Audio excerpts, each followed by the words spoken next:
Propaganda کرنے کا موقع مل جائے گا صحابہ کرام کے خلاف. آپ یہ ڈھنڈورا پیٹیں گے دنیا میں کہ دیکھو ان کے پاس صحابہ کے دفاع کی کوئی دلیل نہیں ہے, ان کے پاس اپنے عقائد کے دفاع کی کوئی دلیل نہیں ہے, تو اس لیے مجھے مجبوراً جواب دینا پڑ رہا ہے یہ. تو اس لیے میں آپ سے ٹو دا پوائنٹ ایک بات ریکارڈ کروا دیتا ہوں. یہ جو مجھے اتنی لمبی بات کرنی پڑ گئی یہ ماضی سے لنک کرنے کے لیے, تاکہ لوگوں کے سامنے جو بھولے بھالے لوگ ہیں جن کو ماضی کا نہیں پتا کہ یہ مناظرے بازی شروع کہاں سے ہوئی ہے, ان کے سامنے پوری ایک ہسٹری آ جائے. تو میں اخلاقی طور پر اگر آپ کا مناظرے کا چیلنج قبول نہیں کرتا پھر بھی مجھے فرار اختیار کرنے والا نہیں کہا جائے گا, کیونکہ ایک آدمی جب ایک دفعہ دعوت پہ جائے اور سامنے والا نہ آئے تو پھر وہ آزاد ہے. مثال کے طور پر میں جہلم گیا تھا, میں نے کہا میں آ گیا ہوں, آپ نے رسپانس نہیں دیا, میں گھر آ جاتا اور آپ کہتے ٹھیک ہے آ جاؤ, تو کیا میں پاگل تھا میں دوبارہ چلا جاتا؟ میں کہتا بھائی میں سارے کاموں کو آگے پیچھے کر کے گیا ہوں تو میری ذمہ داری پوری ہو گئی ہے, اور آپ کے بلانے پر گیا ہوں میں. وہ کلپ آپ کے چل رہے ہیں, آپ ابھی بھی سرچ کر کے دیکھ سکتے ہیں یوٹیوب پہ. تو میں آپ کے بلانے پر گیا ہوں تو میری ذمہ داری پوری ہو گئی ہے. لہذا آپ کے فینس کا یہ کہنا کہ مفتی صاحب بھاگ گئے, دیکھو بھاگ گئے, تو بھاگنے والا میں جب کہلاؤں گا جب میں چیلنج قبول کروں, ہماری ڈیٹ طے ہو اور پھر میں اس پہ نہ ہوں. اس کو ہم بھاگنے والا کہتے ہیں. اس کو بھاگنے والا نہیں کہتے کہ اب آپ دوبارہ چیلنج کر رہے ہیں اور میں قبول نہ کروں, تو اس کو بھاگنا نہیں کہا جاتا. اور پھر بھی میں بتا رہا ہوں کہ میں تو قبول کروں. کمال کی بات یہ کہ میں انجینئر کے فین سے کہتا ہوں کہ آپ کے والد جو روحانی والد محترم ہیں انہوں نے ٹائم مجھے قیامت تک کا دیا ہے, اور ان کے فینس کا اسٹائل دیکھیں آپ. فرائیڈے کا لائیو, اتوار کا لائیو بیان چل رہا ہے, اس کے نیچے کمنٹس آ رہے ہیں مفتی صاحب بھاگ گئے, مفتی صاحب بھاگ گئے, مفتی صاحب جواب کیوں نہیں دے رہے, آن لائن آ کیوں نہیں رہے. بھائی آپ اپنے والد محترم سے پوچھیں, انجینئر صاحب سے پوچھیں کہ حضرت آپ نے ٹائم کتنا دیا ہے. جو قیامت تک کا ٹائم دیا ہے تو قیامت آنے سے پہلے میں رپلائی کرا دوں گا. اور میں تو بتاؤں کہ میں اگر رپلائی نہ بھی کراؤں تو میرے اوپر کوئی ذمہ داری نہیں ہے, میں ایک حجت تمام کر کے آ چکا ہوں. پھر بھی میں آپ کو ایک تھوڑی سی ویلیو دے رہا ہوں اور میں کہہ رہا ہوں ٹھیک ہے جی میں آن لائن بات چیت کے لیے تیار ہوں. تو خلاصہ کلام کا کیا نکلا؟ پہلی بات, آپ المحنت کے 3 عقیدوں کے بارے میں اپنا جو کانسیپٹ ہے وہ واضح طور پہ ریکارڈ کروائیں. پہلا میں اپنا کانسیپٹ ریکارڈ کروا دوں. حقیقت یہ ہے کہ علماء دیوبند کا یہ عقیدہ ہے کہ نبی صلی اللہ علیہ وسلم قبر میں دنیاوی حیات کے ساتھ زندہ نہیں ہے, برزخی حیات ہے, دنیاوی کی طرح ہے. تو دنیاوی کی طرح کیوں ہے یہ میں آن لائن انشاءاللہ آپ کو وضاحت کر دوں گا. اور علماء دیوبند کا حقیقی دعویٰ ہے کیا, المحنت کی عربی عبارت حقیقت میں ہے کیا. وہ عبارت میں یہ نہیں ہے کہ نبی صلی اللہ علیہ وسلم کی حیات 100% دنیاوی ہے, اس کو برزخی دنیاوی کہا گیا ہے. اس کا مطلب کیا ہے علماء دیوبند ہی کی عبارت سے انشاءاللہ میں آپ کے سامنے پیش کروں گا میں. دوسرا, قبر سے فیض حاصل کرنے والا جو مسئلہ ہے کہ اس میں علماء دیوبند نے جو یہ کہا ہے کہ نبی صلی اللہ قبر سے فیض حاصل کرنا جائز طریقے سے, جو خواص کا طریقہ ہے جائز ہے, اور جو عوام کا طریقہ ہے وہ ناجائز ہے. تو وہ فیض حاصل کرنے کا جائز طریقہ کیا ہے وہ انشاءاللہ ہم آن لائن بتائیں گے. آپ اپنا واضح عقیدہ ریکارڈ کروائیں گے کہ آپ قبر سے کسی بھی قسم کے فیض حاصل کرنے کو جائز نہیں سمجھتے, یعنی قبر سے کسی بھی قسم کے فیض کو آپ حرام اور ناجائز سمجھتے ہیں. اور اس عقیدے کو جو علماء دیوبند نے لکھا آپ قرآن و سنت کے خلاف سمجھتے ہیں. یہ بالکل واضح کریں, یاد رکھیں اس میں استمداد کا لفظ نہیں ہے. قبر سے مدد طلب کرنا, مدد طلب کرنا اور چیز ہوتی ہے, فیض اور چیز ہوتی ہے, دونوں میں فرق ہے. یہ آن لائن ہم انشاءاللہ آپ کو بتائیں گے. لیکن آپ نے المحنت کو فوکس کرنا ہے, المحنت کی عبارت کو. المحنت کی عبارت میں یہ ہے کہ قبر سے فیض حاصل کرنا, جائز فیض, وہ نہیں جو عوام کر رہی ہے, جو ناجائز فیض ہے. تو آپ نے جو کلپ ریکارڈ کروانا ہے وہ اس کلپ میں آپ نے یہ کہنا ہے کہ ہم قبر سے ہر قسم کے فیض حاصل کرنے کو, چاہے جائز ناجائز, ہر قسم کے فیض حاصل کرنے کو ہم حرام اور ناجائز سمجھتے ہیں, اور المحنت کے اس عقیدے کو ہم قرآن و حدیث کے اگینسٹ سمجھتے ہیں. تیسرا, قبر کی مٹی عرش سے افضل ہے, یہ المحنت میں لکھا ہوا ہے. اس کے بارے میں آپ نے واضح طور پر یہ بات ریکارڈ کروانی ہے کہ آپ کا عقیدہ کیا ہے. علماء دیوبند نے تو لکھ دیا کہ قبر کی مٹی عرش سے افضل ہے, آپ نے یہ ریکارڈ کروانا ہے کہ نا عرش یہ قبر کی مٹی سے افضل ہے. پھر تاکہ ہم اس پر آپ سے قرآن و حدیث کے دلائل مانگیں. اور اگر آپ کا یہ عقیدہ نہیں ہے تو جو بھی ہے وہ آپ ریکارڈ کروائیں, اور یہ بھی ساتھ میں ریکارڈ کروائیں کہ علماء دیوبند نے جو لکھا ہے کہ قبر کی مٹی عرش سے افضل ہے, یہ عقیدہ قرآن و حدیث کے خلاف ہے. یہ بھی آپ نے ریکارڈ کروانا ہے. تو یہ کلیئر کٹ بات کرنی ہے آپ نے. حضرت معاویہ کے بارے میں بھی کلیئر بات کرنی ہے کہ آپ ان کو فاسق سمجھتے ہیں اور ان پر فاسق والے حکام جاری کرنے کو جائز سمجھتے ہیں. اور تیسری بات آپ نے یہ ریکارڈ کروانا ہے کہ میں نے جو چیلنج کیے ہیں اور مفتی صاحب جو میرے اوپر اعتراضات کریں گے میں ان کو فیس کرنے کے لیے تیار ہوں. تو ہمارے 3 گھنٹے کی بحث ہوگی انشاءاللہ.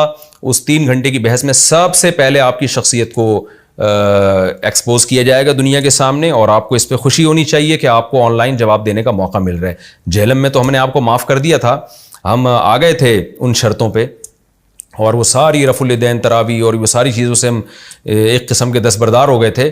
لیکن اب جو ہے انجینئر صاحب, اب چیلنج آپ نے کیا ہے, تو میں نے نہیں کیا اب چیلنج. پہلی دفعہ تو میں نے کیا تھا, لیکن اب چیلنج آپ نے کیا ہے. تو محترم, اب یہ ہماری شرطوں پہ ہوگا, اب آپ کی شرطوں پہ نہیں ہوگا. پھر بھی ہم آپ کی ایک شرط مان رہے ہیں المہند, اور وہ 3 عبارتیں جو آپ نے پیش کی ہیں, لیکن اس کے ساتھ ساتھ اب آپ کو ہماری شرطیں بھی ماننی پڑیں گی.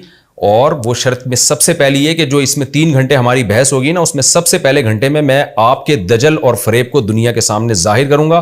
میرا یہ دعویٰ ہے جو مناظرے کے لیے میں ریکارڈ کروا رہا ہوں کہ آپ بہت زیادہ جھوٹ بولتے ہیں, آپ بہت زیادہ غلط سلط دعوے کرتے ہیں, آپ بہت زیادہ جھوٹے الزامات لگاتے ہیں. یہ چیز انشاءاللہ میں ایکسپوز کروں گا, اور آپ کو حضرت عمر کی سیرت ادا کرنی چاہیے. خاص طور پہ جب حضرت عمر کی سیرت بیان کر کے آپ نے مولویوں پہ طنز بھی کیا, اعتراض بھی کیا کہ مولوی نہیں اپنے آپ کو مولوی اپنے عیب فیس کرنے کے لیے گویا تیار نہیں ہوتے. تو آپ تیار ہو جائیں اور بسم اللہ کریں. تو آپ ابھی اتوار آنے والی ہے, تو اس اتوار تک آپ ریکارڈ کروا دیں, ہمیں امید ہے انشاءاللہ آپ ریکارڈ کروا دیں گے. اگر آپ نے ٹو دا پوائنٹ بات کی, یہ 3 پوائنٹ بیان کر دیے کہ میں اپنے آپ کو چیلنجز سے نمٹنے کے لیے بھی تیار ہوں, سب سے پہلے گھنٹے میں اسی پر بات ہوگی, اور المہند کے بارے میں میرا یہ عقیدہ ہے, حضرت معاویہ کے بارے میں میرا یہ عقیدہ ہے, یہ 2 اور 2 4 کی طرح آپ ریکارڈ کروا دیتے, تو انشاءاللہ پھر ہم جو بھی مناظرہ ہوگا اس کی ہم ڈیٹ مل بیٹھ کے طے کر لیتے ہیں.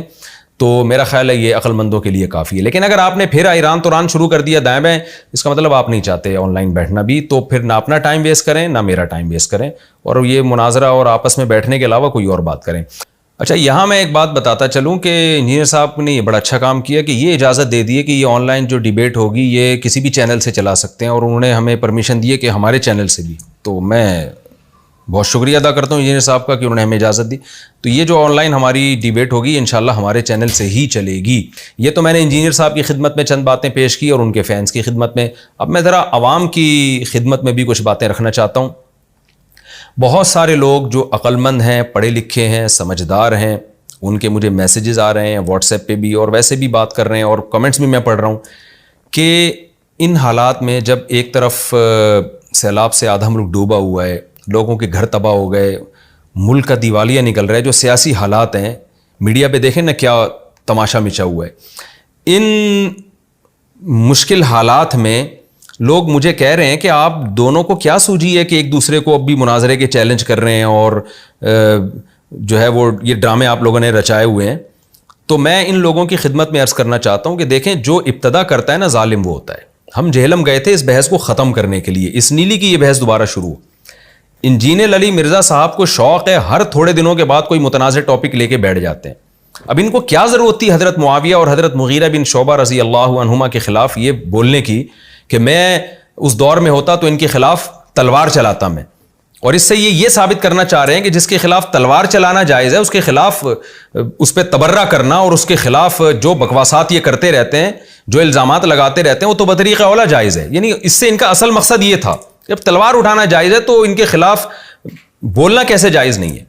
تو آپ کو کیا ضرورت تھی اس ٹاپک کو دوبارہ اٹھانے کی؟ انجینئر صاحب کو ہر تھوڑے دن کے بعد کوئی مسئلہ ان کے ساتھ ہوتا ہے, کوئی نفسیاتی مسئلہ مجھے لگتا ہے, ہر تھوڑے دن کے بعد یہ حضرت معاویہ, مغیرہ بن شعبہ, ابو سفیان رضی اللہ عنہم, اور یہ کہیں بنو امیہ اور محمد بن قاسم, ہر تھوڑے دن کے بعد آپ کو شوق کیا ہے کہ ان موضوعات کو آپ میڈیا کی زینت بنائیں.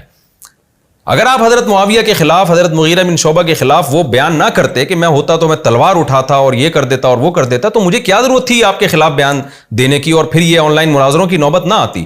تو اس لیے میں عام لوگوں سے کہتا ہوں, جو پڑھے لکھے لوگ ہیں, جو ان مناظرے بازیوں کو پسند نہیں کرتے, کہ میں جو یہ انجینئر صاحب کے مناظرے کے چیلنج کو قبول کر رہا ہوں, میری یہ مجبوری ہے. مجھے شوق نہیں ہے مناظرے کرنے کا. جہلم میں گیا تھا بحث ختم کرنے کے لیے, اس لیے نہیں کہ دوبارہ سے ان بحثوں کو اچھالا جائے. مجھے پرسنلی ان حالات میں خصوصاً کوئی مناظرے بازی کا شوق نہیں ہے.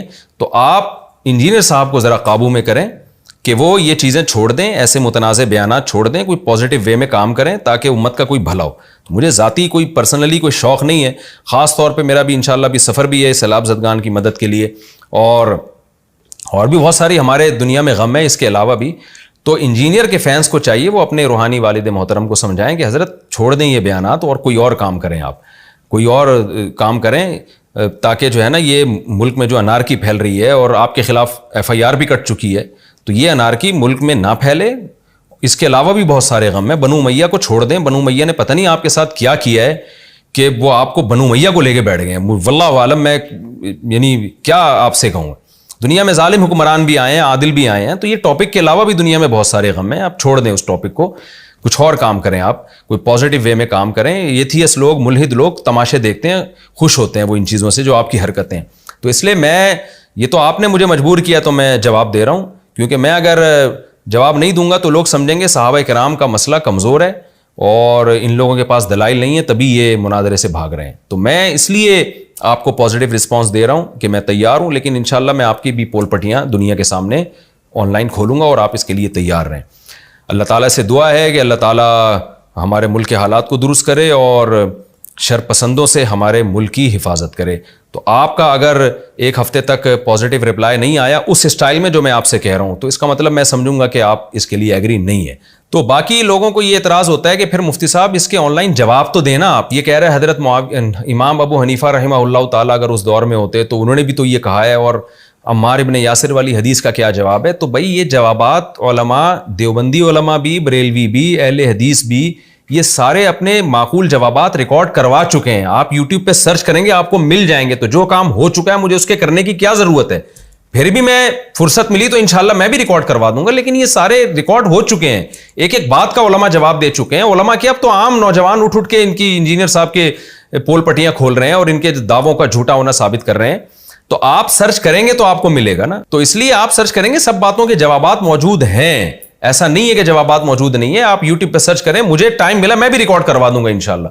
لیکن یہ کوئی ایسی اچھمبی کی بات نہیں ہے کہ یہ جوابات ہیں نہیں. یہ تو خیر آن لائن انہوں نے دعویٰ کیا تو اس کا میں نے جواب دیا. باقی ریکارڈ کروانا ہوگا میں کروا دوں گا ریکارڈ. علماء پہلے بھی بہت سارے ریکارڈ کروا چکے ہیں اور یوٹیوب بھرا ہوا ہے ان چیزوں سے. تو یہ کوئی ایسی چیز نہیں ہے کہ انجینئر صاحب نے کوئی ایسی باتیں کی ہیں کہ جس کا کسی کے پاس کوئی جواب ہی نہیں ہے. Like, share and subscribe to our channel and press bell icon to get notifications of our new videos.